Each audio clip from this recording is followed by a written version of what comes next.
അടുത്ത നമ്മുടെ ചാപ്റ്റർ എന്ന് പറയുന്നത് 9ാമത്തെ ചാപ്റ്റർ ഇൻ്റർനെറ്റ് എന്ന് പറയുന്ന ചാപ്റ്ററാണ്. ഇത് കഴിഞ്ഞ ചാപ്റ്ററിൽ നമ്മൾ നെറ്റ്വർക്ക് എന്ന് പറയുന്ന ചാപ്റ്ററിൽ പറഞ്ഞ കാര്യമാണ്. HTTP എന്ന് പറയുന്നത് hyper text transfer protocol, communication between client and server, അതിനുവേണ്ടി ഉപയോഗിക്കുന്ന പ്രോട്ടോകോളാണ് എന്ന് പറഞ്ഞു. ഇനി HTML എന്ന് പറഞ്ഞ ഒരു പ്രോഗ്രാമിംഗ് ലാംഗ്വേജാണ്. അത് വെബ് പേജ് ഡെവലപ്പ് ചെയ്യാൻ വേണ്ടി ഉപയോഗിക്കുന്ന ലാംഗ്വേജാണ്, ഹൈപ്പർ ടെക്സ്റ്റ് മാർക്കപ്പ് ലാംഗ്വേജ്. ഇനിയും ഇൻ്റർനെറ്റും ഇൻട്രാനെറ്റും എക്സ്ട്രാനെറ്റും ഒക്കെ നമ്മൾ കഴിഞ്ഞ ഭാഗത്ത് പഠിച്ചതാണ്. ജസ്റ്റ് ഒന്നുകൂടെ പറഞ്ഞിട്ടുണ്ടെന്നുള്ളതേ ഉള്ളൂ. ഒരു കമ്പ്യൂട്ടർ നമുക്ക് ഇൻ്റർനെറ്റുമായിട്ട് കണക്ട് ചെയ്യണമെങ്കിൽ എന്തൊക്കെ കാര്യങ്ങളാണ് വേണ്ടത്? A computer with network interface card, modem വേണം, ടെലിഫോൺ കണക്ഷൻ വേണം, അല്ലെങ്കിൽ കേബിൾ കണക്ഷൻ വേണം, an internet account given by the internet service provider, software like browser, client software, email etc. അങ്ങനെ അത്തരത്തിലുള്ള ചാറ്റ് ചെയ്യാനും ഇമെയിൽ ചെയ്യാനും ഒക്കെയുള്ള സോഫ്റ്റ്വെയർസും കൂടെ ചേർത്തിട്ടാണ് നമ്മൾ ഒരു ഇൻ്റർനെറ്റ് കണക്ഷൻ എടുക്കുവാൻ വേണ്ടിയുള്ള ഹാർഡ്വെയർ ആൻഡ് സോഫ്റ്റ്വെയർ റിക്വയർമെൻറ്റ്സ് എന്ന് ചോദിച്ചു കഴിഞ്ഞാൽ ഇതാണ് എഴുതേണ്ടത്. ഇനി ഡിഫറെൻറ്റ് ടൈപ്സ് ഓഫ് കണക്ഷൻ ഉണ്ട്. നമുക്ക് എന്ത് തരം കണക്ഷനാണ് നമുക്ക് ഉള്ളത് നോക്കാം.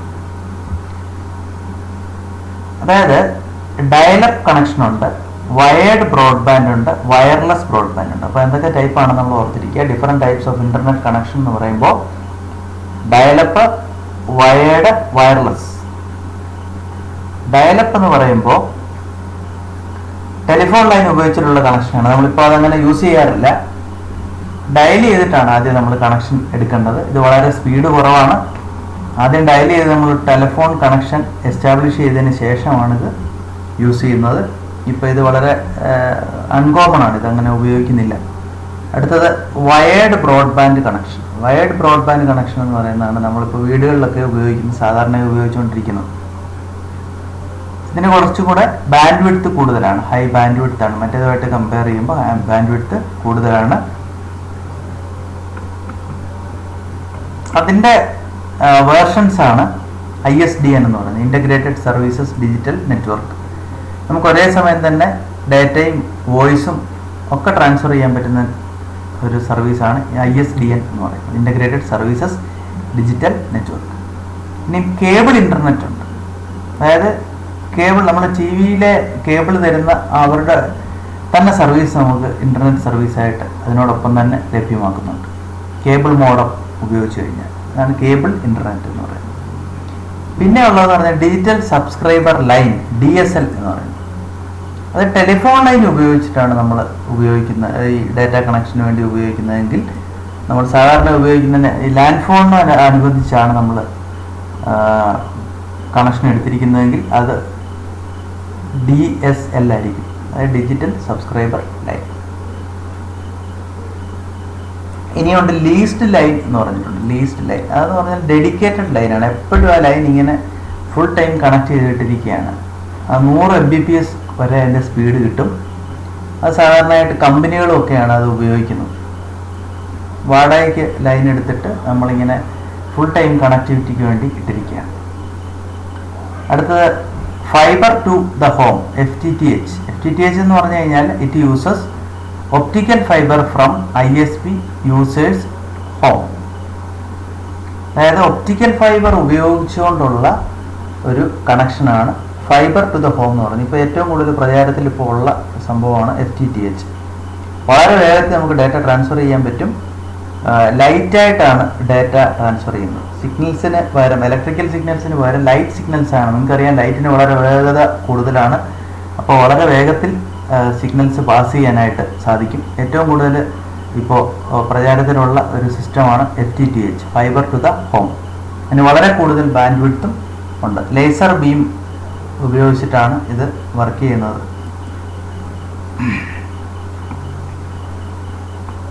ലൈറ്റ് സിഗ്നൽസ് ആണ് നമ്മൾ ഇതിനകത്ത് ഉപയോഗിക്കുന്നത്.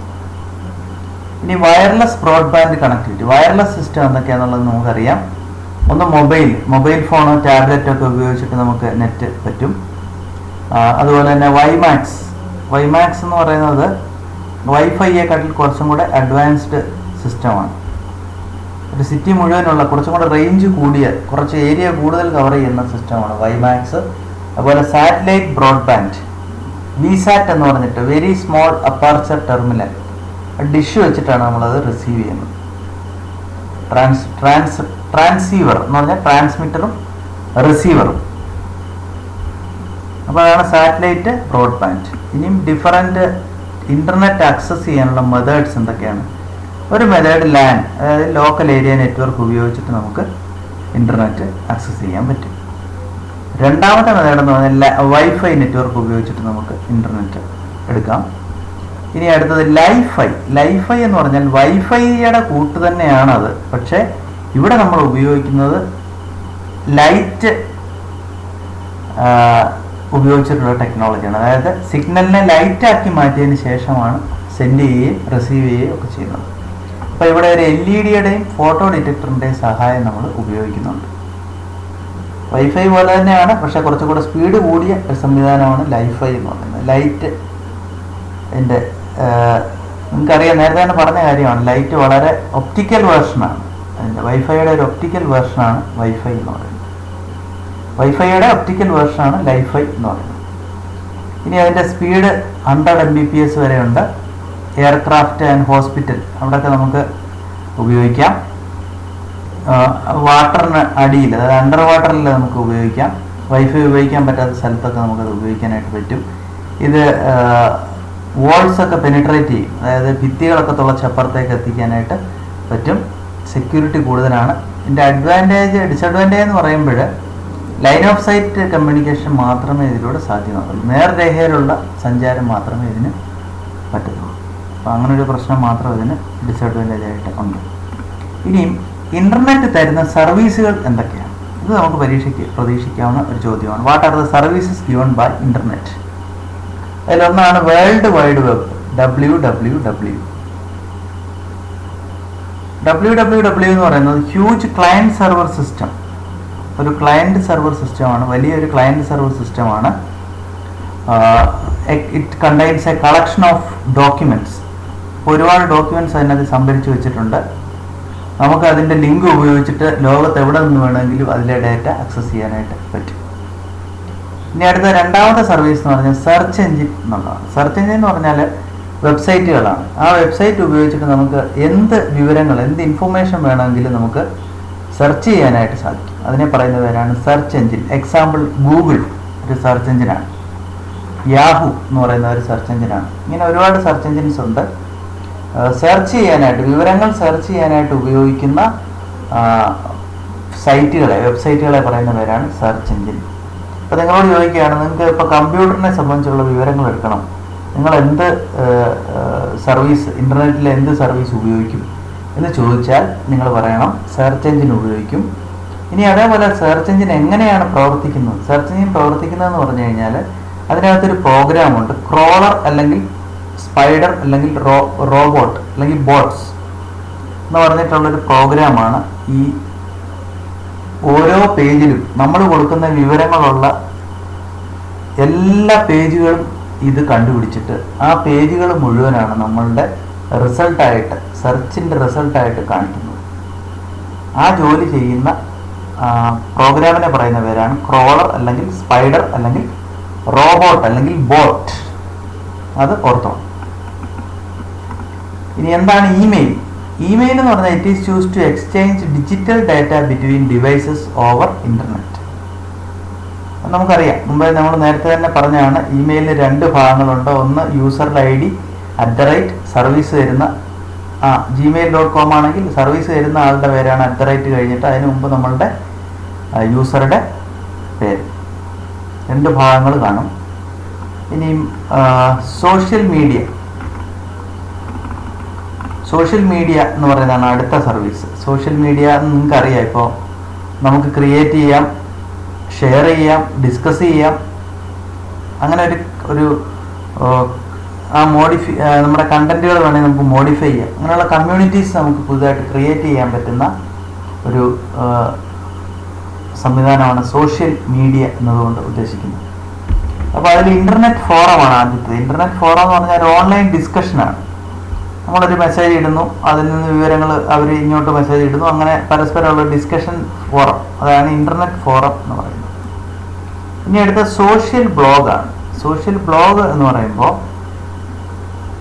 അതിനകത്തിൽ ഒരു സബ്ജക്റ്റിനെ പറ്റിയുള്ള കമൻറ്റുകൾ കാണാം, പേഴ്സണൽ ഡയറീസ് കാണാം, അഡ്വർടൈസ്മെൻറ്റ് വരാം, അല്ലെങ്കിൽ ഒരു പോസ്റ്റുകൾ വരാം. ഇത്തരത്തിലുള്ള കാര്യങ്ങളാണ് നമ്മൾ പറയുന്നത് സോഷ്യൽ ബ്ലോഗ്. ഇനി മൈക്രോ ബ്ലോഗ് എന്ന് പറയുന്നുണ്ട്. അതിന് എക്സാമ്പിളാണ് www.hslive.blogspot.in. ഇനി മൈക്രോ ബ്ലോഗ് എന്ന് പറയുമ്പോൾ ചെറിയ സെൻറ്റൻസുകളിൽ അല്ലെങ്കിൽ ചെറിയ മെസ്സേജുകളിൽ അല്ലെ ലിങ്കുകളിൽ ഉൾപ്പെടുത്തുന്ന ഒരു ടൈപ്പ് ഓഫ് സോഷ്യൽ മീഡിയ ആണ് മൈക്രോ ബ്ലോഗ്.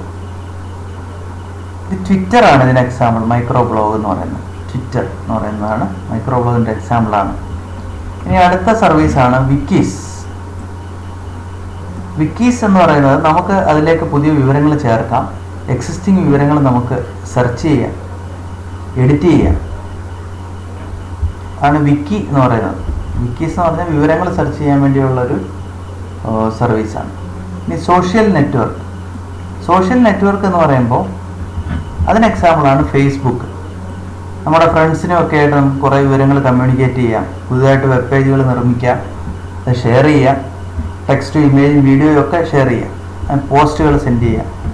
അപ്പോൾ അതാണ് സോഷ്യൽ നെറ്റ്വർക്ക് എന്നതുകൊണ്ട് ഉദ്ദേശിക്കുന്നത്. ഇനി കണ്ടന്റ് കമ്മ്യൂണിറ്റി എന്ന് പറഞ്ഞാൽ നമുക്ക് ഫോട്ടോസും വീഡിയോസും ഒക്കെ നമുക്ക് ഓർഗനൈസ് ചെയ്ത് വെച്ചിട്ട് അത് നമുക്ക് ഷെയർ ചെയ്യാനായിട്ട് സാധിക്കും. കണ്ടന്റ്, അപ്പോൾ ആ കണ്ടന്റ് എന്നതുകൊണ്ട് ഉദ്ദേശിക്കുന്ന വീഡിയോയോ ഫോട്ടോയോ എന്തെങ്കിലുമൊക്കെ ആയിരിക്കും. അവിടെ അതിന് എക്സാമ്പിളാണ് യൂട്യൂബ് എന്ന് പറയുന്നത്. അപ്പോൾ ഓരോന്നും തമ്മിലുള്ള വ്യത്യാസം വളരെ വ്യക്തമായിട്ട് മനസ്സിലാക്കണം. ഇത് പരീക്ഷയ്ക്ക് ഇങ്ങനെ ചോദിച്ചുകൊണ്ടിരിക്കുന്നതാണ്. എന്താണ് കണ്ടന്റ് കമ്മ്യൂണിറ്റി, എക്സാമ്പിൾ ഏതാണ്, സോഷ്യൽ നെറ്റ്വർക്ക് എക്സാമ്പിൾ ഏതാണ്, മൈക്രോ ബ്ലോഗ് ഏതാണ്, ഇങ്ങനെ തിരിച്ചും മറിച്ചും ചോദിക്കും. അപ്പോൾ അത് ഓർത്തോണം. ഇമെയിലിൻ്റെ അഡ്വാൻറ്റേജ് ഒക്കെ ഇനിയും പറയേണ്ട കാര്യമില്ല, നമ്മൾ നേരത്തെ തന്നെ പറഞ്ഞു കഴിഞ്ഞ കാര്യങ്ങളാണ്. പിന്നെ ഇമെയിലിൻ്റെ ഡിസഡ്വാൻറ്റേജ് ആ ഘട്ടത്തിൽ നമ്മൾ പറഞ്ഞിരുന്നില്ല. അതിനകത്ത് ഇമെയിലിൻ്റെ ഡിസഡ്വാൻറ്റേജ് ആയിട്ട് പറയാൻ പറ്റിയ കാര്യം എന്ന് പറഞ്ഞാൽ അതിനകത്ത് വൈറസ് ഉണ്ടാകാം, അതുപോലെ അൺവാണ്ടഡ് ആയിട്ട് ചുമ്മാ ഇങ്ങനെ നമുക്ക് മെസ്സേജുകൾ വന്നുകൊണ്ടിരിക്കും. അത് നമ്മുടെ സമയവും നമ്മുടെ സ്പേസും ഒക്കെ നഷ്ടപ്പെടുത്തും. ഇനി ഇമെയിലിൻ്റെ സെക്ഷൻസ് എന്തൊക്കെയാണ്, എന്തൊക്കെ സെക്ഷൻസ് ഉണ്ട് ഇമെയിലിനകത്തിൽ? ഇമെയിലിനകത്തിൽ ടു, ആർക്കാണോ അയക്കേണ്ടത് അവർക്ക് അവരുടെ അഡ്രസ്സ് കൊടുക്കാനുള്ള ഭാഗമുണ്ട്, അതാണ് ടു എന്ന് പറയുന്നത്. ഇനി CC എന്ന് പറഞ്ഞിട്ടൊരു ഭാഗമുണ്ട്, കാർബൺ കോപ്പി. നമ്മൾ ഈ അയക്കുന്ന മെസ്സേജിൻ്റെ ഒരു കോപ്പി മറ്റൊരു ആൾക്ക് കൂടി ചെല്ലണമെങ്കിൽ നമ്മൾ കാർബൺ കോപ്പിക്ക് അതിൽ അയാളുടെ മെയിൽ അഡ്രസ്സ് കൂടി ഉൾപ്പെടുത്തിയാൽ മതി. ഇനി അടുത്തത് മൂന്നാമത്തത് ബ്ലൈൻഡ് കാർബൺ കോപ്പിയാണ്. ബ്ലൈൻഡ് കാർബൺ കോപ്പി എന്ന് പറഞ്ഞാൽ ഒരാൾക്ക് അയക്കുന്നത് മറ്റൊരാൾ അറിയരുത് എങ്കിൽ നമ്മൾ അയാളുടെ അഡ്രസ്സ് ബ്ലൈൻഡ് കാർബൺ കോപ്പിക്കകത്ത് ആ ഇമെയിൽ അഡ്രസ്സ് ഉൾപ്പെടുത്തി കഴിഞ്ഞാൽ ആർക്ക് അയച്ചിട്ടുണ്ടെന്നുള്ളത് ബ്ലൈൻഡ് കാർബൺ കോപ്പിയിൽ കൊടുത്തിരിക്കുന്ന ആളുടെ അഡ്രസ്സ് റിസീവ് ചെയ്യുന്നിടത്തൊന്നും തന്നെ കാണിക്കത്തില്ല. ഇനി സബ്ജക്റ്റ്, നമുക്കറിയാം എന്താണോ നമ്മൾ അയക്കാൻ ഉദ്ദേശിക്കുന്ന മെസ്സേജിൻ്റെ സബ്ജക്റ്റ്, അത് സബ്ജക്റ്റ് പ്ലേസ് ചെയ്യുക. അതുപോലെ കണ്ടന്റ്, നമുക്ക് ടൈപ്പ് ചെയ്യാനുള്ള മെസ്സേജ് അവിടെ കൊടുക്കുക. അറ്റാച്ച്മെൻറ്റ്, എന്തെങ്കിലും ഫോട്ടോ വീഡിയോ എന്തെങ്കിലും അയക്കാനുണ്ട് അറ്റാച്ച് ചെയ്യാനുണ്ടെങ്കിൽ അത് അറ്റാച്ച്മെൻറ്റിൽ കൊടുക്കുക. അതുപോലെ ഇപ്പം നിങ്ങളുടെ ഇപ്പോൾ അങ്ങനെ ഒരു ക്വസ്റ്റ്യൻ പണ്ട് ചോദിച്ചിട്ടുണ്ട്, നിങ്ങളുടെ ദൂരെയുള്ളൊരു ഫ്രണ്ട് നിങ്ങളുടെ ബയോഡാറ്റ വേണം, നിങ്ങളുടെ ഫോട്ടോയും വേണമെന്ന് ആവശ്യപ്പെട്ടപ്പോൾ എങ്ങനെയത് നിങ്ങൾക്ക് അവിടെ എത്തിക്കാൻ പറ്റും? എന്താ ചോദിച്ചാൽ നമുക്ക് ഇമെയിലായിട്ട് അയക്കാൻ പറ്റും. അവിടെ ഇമെയിൽ ആസ് അറ്റാച്ച്മെൻറ്റ് എന്നുള്ള കാര്യം കൂടെ നിങ്ങൾ അതിനകത്ത് സ്പെസിഫൈ ചെയ്ത് വേണം ആൻസർ എഴുതാൻ. ഇനി advantage and disadvantage of social media. Social മീഡിയയുടെ ഗുണങ്ങളും ദോഷങ്ങളും നിങ്ങൾക്ക് ഏറ്റവും കൂടുതൽ അറിയാവുന്ന കാര്യങ്ങളാണത്. നമുക്ക് വളരെ ദൂരത്തിരിക്കുന്ന ആൾക്കാരെ തമ്മിൽ നമുക്ക് ഒരുമിച്ച് ചേർക്കാനുള്ളൊരു മാർഗമാണ്. Bring people together. ഒന്നാമത്തത് പ്ലാൻ ആൻഡ് ഓർഗനൈസ് ഇവൻറ്റുകൾ. നമുക്ക് പ്ലാൻ ചെയ്യാം, കുറച്ച് സംഭവങ്ങൾ ഒക്കെ പരസ്പരം പ്ലാൻ ചെയ്യാനൊക്കെ സഹായകരമായിരിക്കും. ബിസിനസ് പ്രൊമോഷന് വേണ്ടി ഇത് ഉപയോഗിക്കാം. പിന്നെ നമ്മുടെ സോഷ്യൽ സ്കില്ലുകൾ നമുക്ക് പ്രകടിപ്പിക്കാനുള്ളൊരു മാർഗമാണ്. ഇനി എന്താണ് അതിൻ്റെ ഡിസഡ്വാൻറ്റേജ് എന്ന് പറയുന്നത്? ഡിസഡ്വാൻറ്റേജ് എന്ന് പറഞ്ഞാൽ നമ്മുടെ പ്രൈവസിയിലേക്ക്, നമ്മുടെ സ്വകാര്യതയിലേക്കുള്ള കടന്നുകയറ്റമാണ് ഇതിൻ്റെ ഡിസഡ്വാൻറ്റേജ്. അതുപോലെ പ്രൈവറ്റ് ഇൻഫർമേഷൻ പലപ്പോഴും അത് മിസ്യൂസ് ചെയ്യാനുള്ള സാധ്യതയുണ്ട്. പിന്നെ ഇതിനൊരു അഡിക്ഷൻ വരാൻ, സ്ഥിരമായിട്ട് ഇത് ഉപയോഗിച്ച് ഇതിന് അഡിക്റ്റഡ് ആയി പോകുന്നൊരു സാഹചര്യമുണ്ട്. വളരെ പെട്ടെന്ന് റൂമറുകളൊക്കെ ചുമ്മാ സ്പ്രെഡ് ചെയ്ത് വിടാനുള്ള ഒരു സാധ്യതയും ഇതിലൂടെ ഉണ്ടാകുന്നുണ്ട്. ഇനി എന്താണ് സൈബർ സെക്യൂരിറ്റി എന്ന് പറഞ്ഞാൽ? സൈബർ സെക്യൂരിറ്റി എന്ന് പറയുമ്പോൾ നമ്മൾ ഇങ്ങനെയുള്ള ഒരു ഡാറ്റ ട്രാൻസ്ഫർ ചെയ്യുകയും ഡാറ്റ റിസീവ് ചെയ്യുകയും ഒക്കെ ചെയ്യുന്ന ഒരു എൻവയോൺമെൻ്റ് ആകുമ്പോൾ അവിടെ ഡാറ്റ നമുക്ക് വളരെ വേഗം നഷ്ടപ്പെടാനും മറ്റുള്ളവർക്ക് നുഴഞ്ഞു കയറാനുള്ള ഒരു സാധ്യതയൊക്കെ ഇതിനകത്തുണ്ട്. അപ്പോൾ എന്തൊക്കെയാണ് ഈ കമ്പ്യൂട്ടർ നെറ്റ്വർക്കിൽ ഉണ്ടാകാവുന്ന ഒരു ത്രെട്ടുകൾ അല്ലെങ്കിൽ ഭീഷണി എന്തൊക്കെയാണ്?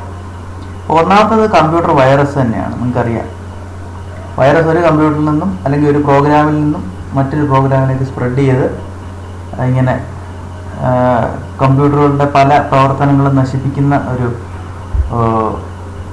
പ്രോഗ്രാമാണ്.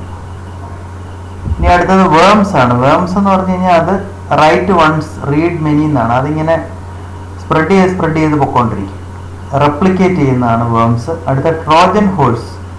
ട്രോജൻ ഹോഴ്സ് എന്ന് പറഞ്ഞു കഴിഞ്ഞാൽ നമ്മുടെ ചില ഫയലുകളൊക്കെ ഇങ്ങനെ ഡിലീറ്റ് ചെയ്ത് കളയും, ചില ഫയലുകളൊക്കെ മാറ്റം വരുത്തും. അത് സ്വന്തമായിട്ട് ഇങ്ങനെ വളരുന്നില്ല, പക്ഷെ അതിനകത്ത് ഇൻസ്റ്റാൾ ചെയ്യപ്പെട്ട് കഴിഞ്ഞാൽ നമ്മളുടെ ഫയലുകൾക്ക് ഡാമേജുകൾ ഉണ്ടാക്കുന്ന ടൈപ്പ് വൈറസുകളാണ് ട്രോജൻ ഹോഴ്സ് എന്ന് പറയുന്നത്. ഇനി സ്പാം എന്ന് പറഞ്ഞാൽ ജങ്ക് മെസ്സേജുകളെ പറയുന്ന പേരാണ് സ്പാം എന്ന് പറയുന്നത്. നമ്മുടെ ഇമെയിൽ അഡ്രസ്സ് എങ്ങനെയെങ്കിലും കളക്ട് ചെയ്തതിന് ശേഷം വെറുതെ നമുക്കിങ്ങനെ മെയിൽസ് വന്നുകൊണ്ടിരിക്കും, അതാണ് സ്പാം എന്ന് പറയുന്നത്. നമുക്ക് ആവശ്യമില്ലാതെ വരുന്ന മെസ്സേജുകളെ പറയുന്ന പേരാണ് സ്പാംസ്. ഹാക്കിംഗ് നിങ്ങൾ ഈ പേര് കേട്ടിട്ടുണ്ട്. Unauthorised access to the system, നമ്മുടെ ആരുടെയും അനുവാദമില്ലാതെ നമ്മുടെ സിസ്റ്റത്തിലേക്ക് കടന്നു കയറുന്നതിനെയാണ് പറയുന്നത് ഹാക്കിംഗ് എന്ന് പറയുന്നത്. അതിനകത്തിൽ വൈറ്റ് ഹാക്കേഴ്സും ഉണ്ട്, ബ്ലാക്ക് ഹാക്കേഴ്സും ഉണ്ട്. വൈറ്റ് ഹാക്കേഴ്സ് എന്ന് പറഞ്ഞു കഴിഞ്ഞാൽ നമ്മുടെ സിസ്റ്റത്തിൻ്റെ വീക്ക്നെസ് മനസ്സിലാക്കാൻ വേണ്ടി ചെയ്യുന്ന ഹാക്കിംഗ് ആണ് വൈറ്റ് ഹാക്കിംഗ്, അല്ലെങ്കിൽ അതിനെ എത്തിക്കൽ ഹാക്കിംഗ് എന്ന് പറയും. ടെസ്റ്റ് ചെയ്ത് നോക്കുക, ഇതിനെന്തെങ്കിലും കുഴപ്പമുണ്ടോ, ഇങ്ങനെ ആൾക്കാർക്ക് നുഴഞ്ഞു കയറാൻ പറ്റുന്നുണ്ടോ, അങ്ങനെയുള്ള പരിശോധനയ്ക്ക് വേണ്ടി, അതായത് മറ്റ് യാതൊരു രീതിയിലുള്ള ഉദ്ദേശങ്ങളും ഇല്ലാതെ നല്ല ഉദ്ദേശം മാത്രം വെച്ചിട്ടുള്ള ഹാക്കിംഗ് ആണ് എത്തിക്കൽ ഹാക്കിംഗ് അല്ലെങ്കിൽ വൈറ്റ് ഹാക്കിംഗ് എന്നതുകൊണ്ട് ഉദ്ദേശിക്കുന്നത്. ക്രിമിനൽസിൻ്റെ ടൈപ്പ്, അതായത് ഡിസ്ട്രോയ് ചെയ്യുക അല്ലെങ്കിൽ നമ്മുടെ നെറ്റ്വർക്കിലേക്ക് കടന്നു കയറുക, അതിൻ്റെ ഡേറ്റ എടുക്കുക, ഇങ്ങനെയൊക്കെയുള്ള ക്രിമിനൽ മൈൻഡോടുകൂടിയുള്ള ഹാക്കിങ്ങിനെയാണ് പറയുന്നത് ബ്ലാക്ക് ഹാറ്റ് ഹാക്കിംഗ് എന്ന് പറയുന്നത്. ഇനി എന്താണ് ഫിഷിംഗ് എന്ന് പറയുന്നത്? PHISHING ആണ് ഫിഷിംഗ്. ഫിഷിംഗ് എന്ന് പറയുമ്പോൾ it is an attempt to get information such as user name, password, credit card, നമ്മുടെ user name, password, credit card, ഇങ്ങനെയുള്ള വിവരങ്ങളൊക്കെ ഒറിജിനൽ വെബ്സൈറ്റിൽ നിന്നും എടുക്കാൻ വേണ്ടിയുള്ള ഒരു അറ്റംപ്റ്റിനെ പറയുന്ന പേരാണ് ഫിഷിംഗ് എന്ന് പറയുന്നത്. PHISHING ആണ്. അതുപോലെ അവർ നമ്മളുടെ യഥാർത്ഥ നമ്മൾ സഞ്ചരിക്കാൻ ഉദ്ദേശിക്കുന്ന വെബ്സൈറ്റ് പോലെ ഒരു വെബ്സൈറ്റ് അവരുണ്ടാക്കും. എന്നിട്ട് നമ്മൾ അതിലേക്ക് ക്ലിക്ക് ചെയ്യുമ്പോൾ ആ വെബ്സൈറ്റിലേക്ക് പോകും. എന്നിട്ട് അവിടെ നിന്ന് നമ്മളെ മിസ്ലീഡ് ചെയ്തിട്ട് നമ്മുടെ വിവരങ്ങളൊക്കെ അങ്ങോട്ട് ചോർത്തിയെടുക്കും. അതിനെയാണ് സ്പൂഫിംഗ് എന്ന് പറയുന്നത്. SPOOFING. ഇനി അടുത്തത് denial of service attack. Denial of service attack എന്ന് പറഞ്ഞാൽ നമ്മുടെ സിസ്റ്റത്തിലേക്ക്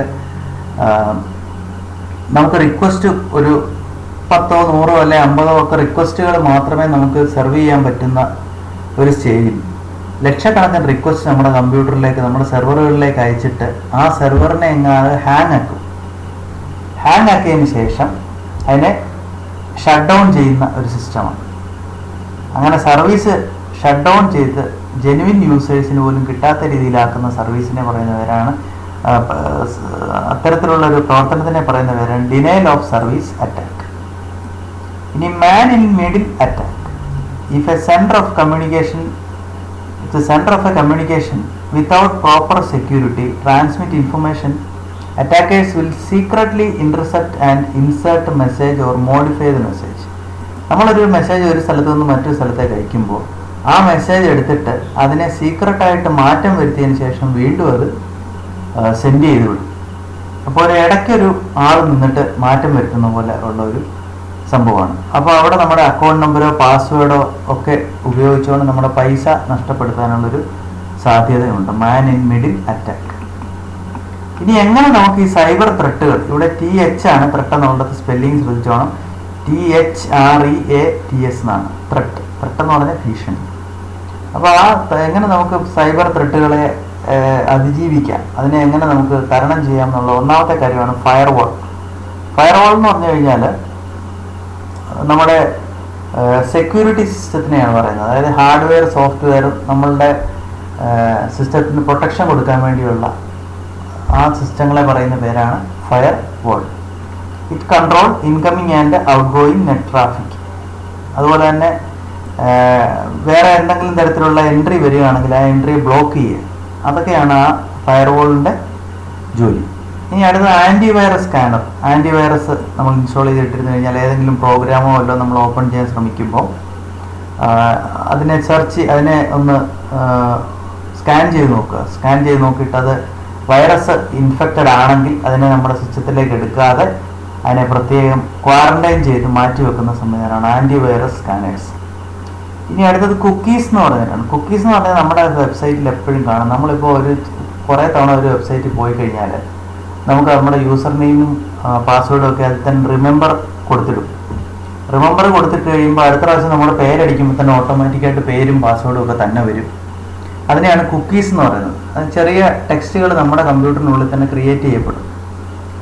അപ്പോൾ ഇത്തരം കുക്കീസ് നമ്മൾ ഇടയ്ക്കിടയ്ക്ക് ഡിലീറ്റ് ചെയ്ത് കളഞ്ഞില്ലെങ്കിൽ, റിമൂവ് ചെയ്ത് കളഞ്ഞില്ലെങ്കിൽ ഈ കുക്കീസ് മറ്റ് സെർവറുകൾ ചോർത്തിക്കൊണ്ട് പോകാനുള്ള സാധ്യതയുണ്ട്. അങ്ങനെ നമ്മുടെ പാസ്വേഡും കാര്യങ്ങളും ഒക്കെ നഷ്ടപ്പെടാനുള്ള സാധ്യത ഉണ്ട്. അപ്പോൾ ഇത്രയും കാര്യങ്ങളാണ് അതിനകത്ത് നമ്മൾ ശ്രദ്ധിക്കേണ്ടത്. അപ്പോൾ ഇതെല്ലാം ഒന്നും കൂടെ ഒന്ന് ഓടിച്ച് നോക്കുക. ഇതെല്ലാം തിയറി ചാപ്റ്റേഴ്സ് മാത്രമാണ്. ഇതിനതിലെ കാര്യങ്ങളൊക്കെ ക്വസ്റ്റ്യൻസൊക്കെ നമ്മൾ നേരത്തെ തന്നെ പറഞ്ഞിട്ടുള്ള ക്വസ്റ്റ്യൻസ് മാത്രമേ, അതിന് പുറത്തൊന്നും ചോദിക്കാൻ വേണ്ടിയില്ല. ഈ പറഞ്ഞിരിക്കുന്ന കാര്യങ്ങളൊക്കെ മാത്രമേ ഉള്ളൂ. ഇത് നോക്കേണ്ട കാര്യങ്ങൾ search engine, services provide by internet, പിന്നെ അതോടൊപ്പം തന്നെ എന്താണ് സൈബർ സെക്യൂരിറ്റി, സൈബർ സെക്യൂരിറ്റിയുടെ ത്രെട്ടുകൾ എന്തൊക്കെയാണ്, ഇതിനെ നമുക്ക് എങ്ങനെ ഓവർകം ചെയ്യാം, പിന്നെ ഇമെയിലിൻ്റെ കാര്യങ്ങൾ ചോദിക്കാം, സോഷ്യൽ മീഡിയ ഏതൊക്കെയാണ് സോഷ്യൽ മീഡിയയുടെ ടൈപ്പ് ചോദിക്കാം, പിന്നെ സെർച്ച് എഞ്ചിൻ വളരെ ഇമ്പോർട്ടൻ്റ് ആണ്, നോക്കിക്കോണം. അതുപോലെ തന്നെ different types of internet connection അതും ചോദിക്കാം. വളരെ കുറച്ച് ചോദ്യങ്ങൾ മാത്രമേ അതിൽ നിന്ന് വരാനുള്ളൂ. ഡയറക്റ്റ് ക്വസ്റ്റ്യൻസ് ആയിരിക്കും അതിൽ നിന്ന് വരുന്നത്. അപ്പോൾ ഇനി നമുക്ക് അതിൻ്റെ അടുത്ത ലാസ്റ്റ് ചാപ്റ്റർ 10ാമത്തെ ചാപ്റ്ററിലേക്കാണ് നമുക്കിനി